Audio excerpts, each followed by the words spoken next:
বিরতির পর আবারও স্বাগত সংবাদে।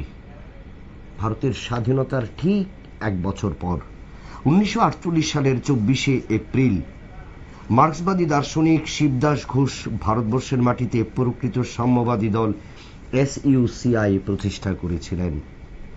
আজ তার ৭৭তম প্রতিষ্ঠা দিবস।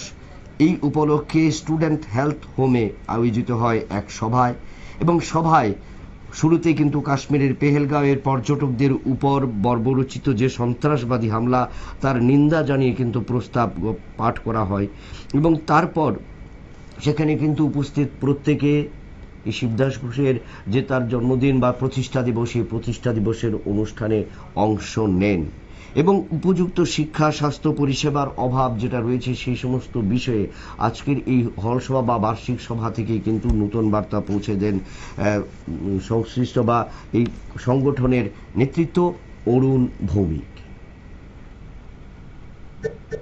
SUCI কমিউনিস্টের ৭৭তম প্রতিষ্ঠা বার্ষিকী উপলক্ষে দলের রাজ্য সাংগঠনিক কমিটির উদ্যোগে আজকের এই সভা।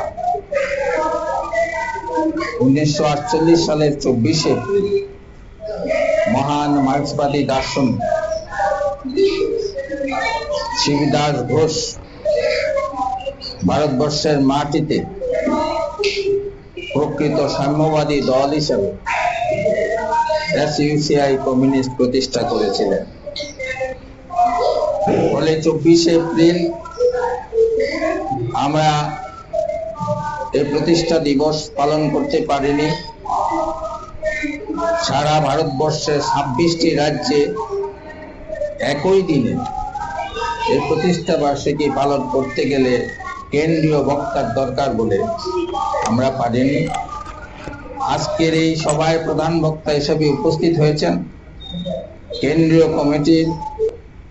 আপনারা শুনলেন SUCI এর সদস্য বা SUCI এর প্রতিনিধির বক্তব্য যে 26টি রাজ্যে একই সাথে এই প্রতিষ্ঠা দিবস উদযাপন করা বা উদযাপনকে কেন্দ্র করে বিভিন্ন অনুষ্ঠান, এবং 1948 সালের 24 এপ্রিল যে প্রতিষ্ঠা হয়েছিল এই সংগঠন এবং শিবদাস ঘোষ যে প্রতিষ্ঠা করেছিলেন তার কর্মপ্রণালী এবং তার বাস্তবিকতা আগামী দিনে তারা নিয়ে যাবেন সেটাই কিন্তু তারা রাখলেন আজকের এই বার্ষিক অনুষ্ঠানে।